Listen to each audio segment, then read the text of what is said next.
আসসালামু আলাইকুম। এটিএন বাংলা সংবাদে সবাইকে স্বাগত জানাচ্ছি। আমি শারমিন সালাম। শুরুতেই ইউপে সংবাদ শিরোনাম।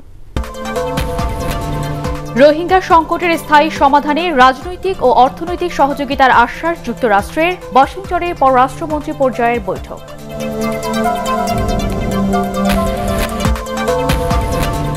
মিরসরাইয়ে ভারতীয় অর্থনৈতিক অঞ্চলে স্থাপন সহ মোট 7টি প্রকল্প অনুমোদন দিল একনেক।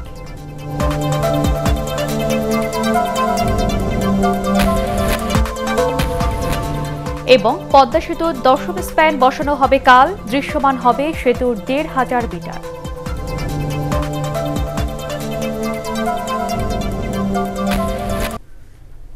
শুনছিলেন ইউপে সংবাদ শিরোনাম।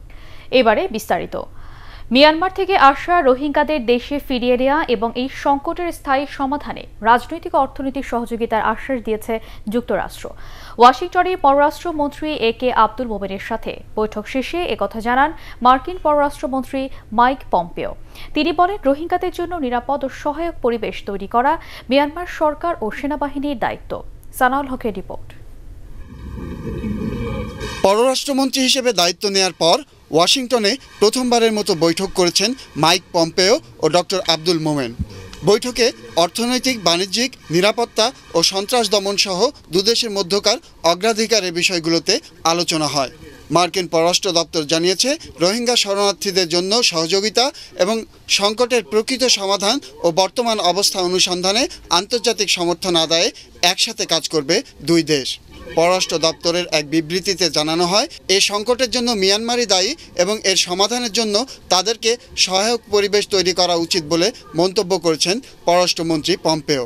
এদিকে বাংলাদেশে পররাষ্ট্র মন্ত্রণালয়ে প্রকাশিত এক সংবাদ বিজ্ঞপ্তিতে জানানো হয়, রোহিঙ্গা ইস্যুতে বাংলাদেশের পাশে থাকার ব্যাপারে আবারও আশ্বস্ত করেছেন মার্কিন পররাষ্ট্রমন্ত্রী। প্রশংসা করেছেন এই সংকটে বাংলাদেশের মানবিক সাহায্যের। ভাষাঞ্চলে রোহিঙ্গাদের স্থানান্তরের বিষয়টি জানিয়েছেন পররাষ্ট্রমন্ত্রী আব্দুল মোমেন। মিয়ানমারের ভেতরে একটি নিরাপদ জোন স্থাপনে যুক্তরাষ্ট্রসহ আন্তর্জাতিক মহলের সাহায্য চেয়েছেন তিনি। পররাষ্ট্র মন্ত্রণালয় জানিয়েছে, এ অঞ্চলে জ্বালানি অবকাঠামো উন্নয়ন এবং আঞ্চলিক অংশীদারিত্ব বাড়ানোর ব্যাপারে দুদেশের মতৈক্য হয়। এ অঞ্চলের দেশগুলোর মধ্যে সুশাসন ও জবাবদিহিতা প্রতিষ্ঠা এবং সমুদ্র নিরাপত্তা বিষয়ে একসাথে কাজ করার অঙ্গীকার করে দুই দেশ। সানাউল হক, এটিএন বাংলা, ঢাকা। চট্টগ্রামের মিরসরাইয়ে ভারতীয় অর্থনৈতিক অঞ্চলে স্থাপন সহ মোট 7টি প্রকল্প অনুমোদন দিয়েছে জাতীয় অর্থনৈতিক পরিষদের নির্বাহী কমিটি একনেক। মোট 18,191 কোটি টাকা ব্যয়ে এসব প্রকল্প অনুমোদন দেওয়া হয়। রাজধানী শেরেবাংলা নগরে এনইসি সম্মেলন কক্ষে প্রধানমন্ত্রী শেখ হাসিনার সভাপতিত্বে একনেক সভায় এই অনুমোদন দেওয়া হয়। প্রকল্পগুলোর মধ্যে রয়েছে আখাউড়া সিলেট সেকশনের মিটার গেজ রেললাইনকে ডুয়েল গেজে রূপান্তর, পার্বত্য চট্টগ্রাম আঞ্চলিক পরিষদ কমপ্লেক্স নির্মাণ, খুলনা বিভাগীয় কমিশনারের নতুন কার্যালয় ভবন ও অডিটোরিয়াম নির্মাণ। আগামীকাল বসানো হবে পদ্মা সেতুর 10ম স্প্যান। স্প্যানটি বসানোর পর দৃশ্যমান হবে মূল সেতুর 1,500 মিটার অংশ। ভাসমান ক্রেনের সাহায্যে মুন্সিগঞ্জের কনস্ট্রাকশন ইয়ার্ড থেকে জাজিরা মাওয়া প্রান্তে সেতুর 13 ও 14 নম্বর পিলারের উপর স্প্যানটি বসানো হবে। এই উপলক্ষে আজই আনুষঙ্গিক কাজ সম্পন্ন করেছে সেতু বিভাগ। পাশাপাশি নানা জটিলতা কাটিয়ে সেতুর 6 ও 7 নম্বর খুঁটির পাইল বসানোর কাজ সম্পন্ন করা হয়েছে। নকশা অনুযায়ী 294টি পাইলের মধ্যে এ পর্যন্ত বসানো হয়েছে 247টি।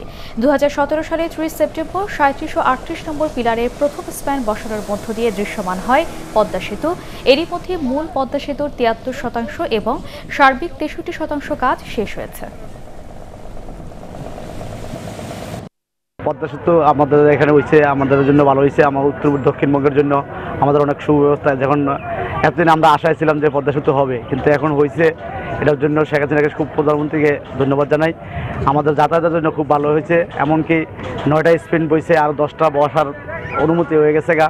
আমাদের সম্পত্তি গেল, দেশ উন্নত হয়েছে, যাতায়াতের সুব্যবস্থা হয়েছে, কর্মস্থান বাড়ছে, অনেক ভালো হয়েছে।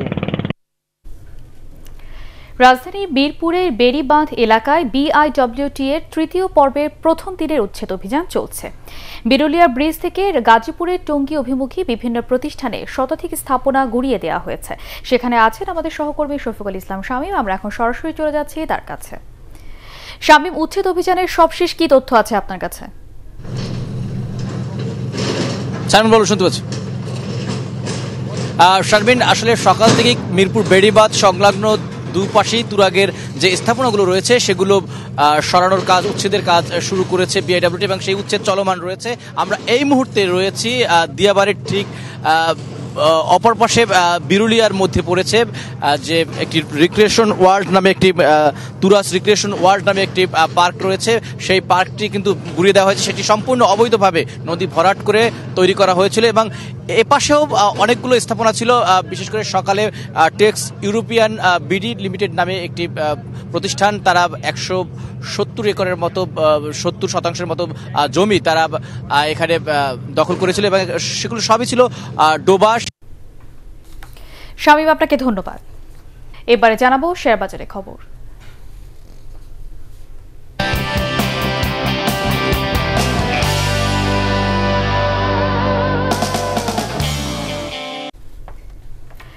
কপারটেক ইন্ডাস্ট্রিজ লিমিটেডের আইপিও আবেদন গ্রহণ আজ শেষ হচ্ছে। গত 31 মার্চ এই আবেদন গ্রহণ শুরু হয়। 10 টাকা মূল্যে 2 কোটি সাধারণ শেয়ার ছেড়ে বাজার থেকে 20 কোটি টাকা উত্তোলন করবে কোম্পানিটি। উত্তোলিত অর্থ দিয়ে কোম্পানি প্ল্যান্ট, যন্ত্রপাতি ক্রয় ও স্থাপন, ভবন ও সিভিল ওয়ার্ক খাত, ব্যাংক ঋণ পরিশোধ এবং আইপিও খাতে ব্যয় করবে। 30 জুন 2018 সমাপ্ত বছরে সর্বশেষ নিরীক্ষিত আর্থিক বিবরণী অনুযায়ী পুনরায় মূল্যায়ন ছাড়া কোম্পানির নিট সম্পদ মূল্য দাঁড়িয়েছে 12 টাকা 6 পয়সা এবং শেয়ার প্রতি আয় হয়েছে 2 টাকা 60 পয়সা। স্কয়ার নিট কম্পোজিটের শেয়ার লেনদেন আজ থেকে শুরু হয়েছে। 47 টাকা 30 পয়সায় ডিএসসিতে কোম্পানিটির শেয়ার লেনদেন শুরু হয়। বুক বিল্ডিং পদ্ধতিতে 3,48,95,833টি সাধারণ শেয়ার ছেড়ে 150 কোটি টাকা উত্তোলন করবে কোম্পানিটি। এর মধ্যে 45 টাকা মূল্যে যোগ্য বিনিয়োগকারীদের এবং 40 টাকা মূল্যে সাধারণ বিনিয়োগকারীদের কাছে শেয়ার বিক্রি করা হয়। এদিকে আগের অর্থ বছরের একই সময়ের তুলনায় চলতি অর্থ বছরের প্রথমার্ধে কোম্পানিটির মুনাফা বেড়েছে 11%। ইস্টার্ন কেবলস লিমিটেডের শেয়ার দর বাড়ার পিছনে কোনো মূল্য সংবেদনশীল তথ্য নেই বলে জানিয়েছে কোম্পানিটি। গত 2 এপ্রিল কোম্পানিটির শেয়ার দর ছিল 270 টাকা 70 পয়সা। 7 এপ্রিল 320 টাকা 80 পয়সায় শেয়ারটির লেনদেন হয়। মাত্র 3 কার্যদিবসে এই শেয়ারের দর বেড়েছে 50 টাকা 10 পয়সা। এর কারণ জানতে চেয়ে কোম্পানিটিকে নোটিশ দেয় ঢাকা স্টক এক্সচেঞ্জ। আজ ডিএসসিতে 350 টাকায় কোম্পানিটির শেয়ার লেনদেন শুরু হয়। হাইডেলবার্গ সিমেন্ট এবং পূবালী ব্যাংক লিমিটেডের পরিচালনা পর্ষদ সভা আজ অনুষ্ঠিত হবে। দুপুর 2:45 হাইডেলবার্গ সিমেন্ট এবং বিকেল 4:30টায় পূবালী ব্যাংকের সভা শুরু হবে। সভায় 31 ডিসেম্বর 2018 সমাপ্ত অর্থ বছরে নিরীক্ষিত আর্থিক প্রতিবেদন পর্যালোচনা করা হবে। বিনিয়োগকারীদের জন্য ডিভিডেন্ড ঘোষণা করা হতে পারে। মানবিক ও সামাজিক দৃষ্টিভঙ্গির পরিবর্তন না হলে নারীর প্রতি সহিংসতা বন্ধ হবে না বলে মনে করেন নারী নেত্রীরা। রাজধানীর সেগুনবাগিচায় মহিলা পরিষদের সামাজিক প্রতিরোধ কমিটির উদ্যোগে আয়োজিত আলোচনা সভায় তারা এই মন্তব্য করেন। এতে বক্তারা বলেন, নারীদের পেছনে ফেলে টেকসই উন্নয়ন লক্ষ্যমাত্রা অর্জন সম্ভব নয়। এ সময় ফেনীর মাদ্রাসা ছাত্রী নুসরাতের প্রতি সহিংসতার তীব্র নিন্দা ও দোষীদের সর্বোচ্চ শাস্তির দাবি জানান তারা। আমাদের সাম্প্রদায়িকতার বিরুদ্ধে তীব্র প্রতিরোধ গড়ে তুলতে হবে। আমাদের মুক্তিযুদ্ধের চেতনা, স্বাধীনতার রজত জয়ন্তী পালন করব। অন্যদিকে স্বাধীনতা বিরোধীরা নানাভাবে রাজনৈতিক কোনো নারীর বিরুদ্ধে তারা কোনো অলিখিত কোনো যুদ্ধ ঘোষণা করেছে কিনা, নারীর ক্ষমতায়নের এই চিত্র নিয়ে যে অপ্রতিরোধ্য গতিতে নারীরা বেরিয়ে যাচ্ছে, তাদের নিরাপত্তা, তাদের জীবন এবং তাদেরকে যৌন হয়রানি করা, এই পুরো বিষয়টা আমাদেরকে রাজনৈতিকভাবে, সাংগঠনিকভাবে, সামাজিকভাবে, সাংস্কৃতিকভাবে আমাদের মোকাবেলা করতে হবে। সম্প্রচার সাংবাদিক কেন্দ্র বিজেসি উদ্যোগে রাজধানীতে অনুষ্ঠিত হল ক্রিয়েটিভ প্রোডাকশন কর্মশালা। পিআইবিতে 3 দিনব্যাপী এই কর্মশালায় আন্তর্জাতিক খ্যাতিসম্পন্ন টেলিভিশন সাংবাদিক এবং প্রশিক্ষক বিল মেগালস গণমাধ্যম কর্মীদের প্রশিক্ষণ দেন। বিভিন্ন টেলিভিশনের 30 জন সিনিয়র সাংবাদিক এতে অংশ নেন। উদ্বোধনী অনুষ্ঠানে আয়োজকরা বলেন, প্রশিক্ষণের কোনো বিকল্প নেই, প্রতিনিয়ত জানা জিনিসগুলোকে নতুন করে আবার ঝালাই করতে হয়। বিজেসির সদস্য সচিব শাকিল আহমেদ, ট্রাস্টি মানুষ ঘোষ, রাশিদ আহমেদ এতে বক্তব্য রাখেন।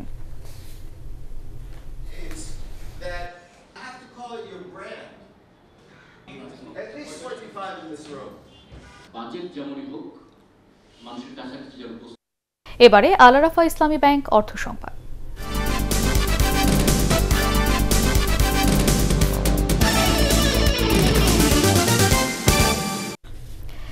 দেশীয় ঐতিহ্য ও সংস্কৃতির বাহারি পণ্য এবং উপকরণ তুলে ধরে নাইজেরিয়ার 40তম কাদুনা আন্তর্জাতিক মেলায় শ্রেষ্ঠ পুরস্কার জিতেছে বাংলাদেশের স্টল। মেলার শেষ দিনে শ্রেষ্ঠ বিদেশি অংশগ্রহণকারী হিসেবে বাংলাদেশের স্টলকে ক্রেস্ট প্রদান করেন বাণিজ্য মেলার প্রধান পৃষ্ঠপোষক আবিদু ইয়াসির।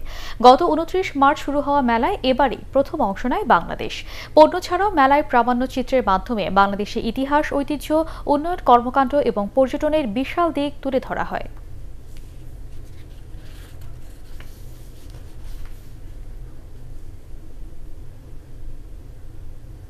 এবারে আন্তর্জাতিক সংবাদ।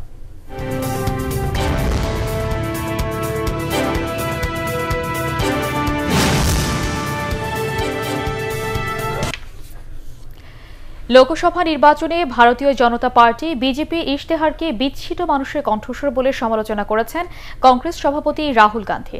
সকালে এক টুইট বার্তায় বিজেপির সংকল্পপত্র ইশতেহারের সমালোচনা করে তিনি বলেন, দলটি নির্বাচনী ঘোষণাপত্র অহংকারে ভরা। বিজেপির ইশতেহার আবদ্ধ ঘরে তৈরি এবং সেখানে জনমানুষের কণ্ঠস্বর প্রতিফলিত হয়নি বলেও দাবি করেন তিনি। রাহুল গান্ধী দাবি করেন, এবারে নির্বাচনে কংগ্রেসের ইশতেহার তৈরি হয়েছে আলোচনার মাধ্যমে। তাদের ঘোষণাপত্রে ভারতীয়দের কণ্ঠস্বর উঠে এসেছে।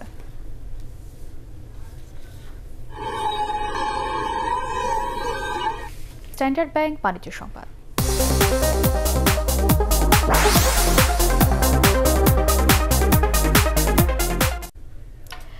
ব্রাহ্মণবাড়িয়ার আশুগঞ্জ সার কারখানায় উৎপাদন অব্যাহত রাখার দাবিতে আন্দোলনে নেমেছেন শ্রমিক কর্মচারীরা। এই দাবিতে এখন প্রতিদিনই বিক্ষোভ সমাবেশ ও অবস্থান কর্মসূচি পালন করছেন তারা। উৎপাদন লক্ষ্যমাত্রা অর্জিত না করে আগামী 15 এপ্রিল থেকে মেরামত কাজের জন্য 2.5 মাস কারখানার উৎপাদন বন্ধ রাখার সিদ্ধান্তে বিক্ষুব্ধ শ্রমিক কর্মচারীরা। কারখানা কর্তৃপক্ষ সিদ্ধান্ত বদল না করলে কঠোর আন্দোলনের হুঁশিয়ারি দিয়েছেন তারা। শ্রমিকদের দাবি, কর্তৃপক্ষের সিদ্ধান্ত বাস্তবায়িত হলে চলমান অর্থ বছরেও লোকসানে পড়বে কারখানাটি। এতে লভ্যাংশ ও বোনাস সহ আর্থিকভাবে ক্ষতিগ্রস্ত হবেন বলেও জানান তারা। আগামী জুন পর্যন্ত যদি চলে কারখানা, তাহলে 1,50,000 মেট্রিক টন আমাদের লক্ষ্যমাত্রা অর্জিত হবে। লোকসান হওয়ার মূল কারণ কিন্তু কারখানার নিজস্ব না, এটাকে বিভিন্ন সিদ্ধান্তের ঊর্ধ্বতন কর্তৃপক্ষের সিদ্ধান্তের কারণে বন্ধ রাখার কারণে লোকসানি প্রতিষ্ঠানে পরিণত হয়েছে। আমাদের কুলিং টাওয়ারটা দীর্ঘ 38 বছরের, এটা পুরানো, এটা অত্যন্ত নড়বড়ে অবস্থা। এটা ইমিডিয়েট আমাদের রিপ্লেস করার জন্য যে মেটেরিয়াল কাট হয়েছে, বিদেশিদেরকে ইনভাইট করা হয়েছে, তারা জানাইছে 14 তারিখে তারা আসবে। এবারে পার্টেক্স খেলার খবর।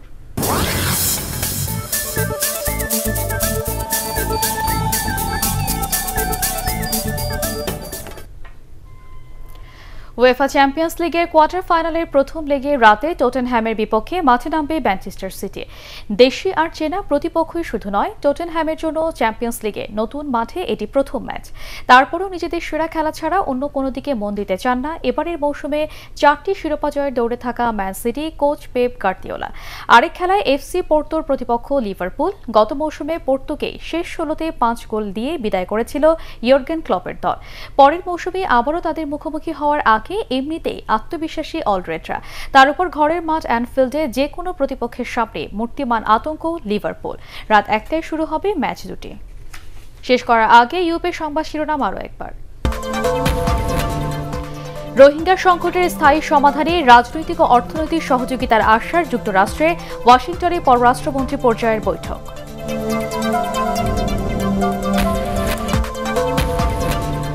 মিরসরাইয়ে ভারতীয় অর্থনৈতিক অঞ্চল স্থাপন সহ মোট 7টি প্রকল্প অনুমোদন দিল একনেক।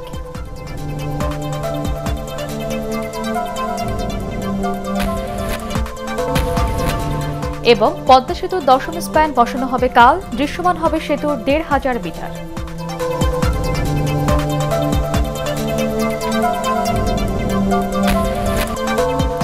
পরবর্তী সংবাদ দেখার আমন্ত্রণ জানিয়ে এখনকার মতো শেষ করছি। 18 বাংলা সংবাদ ইউটিউবে দেখতে ব্রাউজ করুন www.youtube.com/18tubenews। সাবস্ক্রাইব করে থাকুন 18 বাংলার সাথে।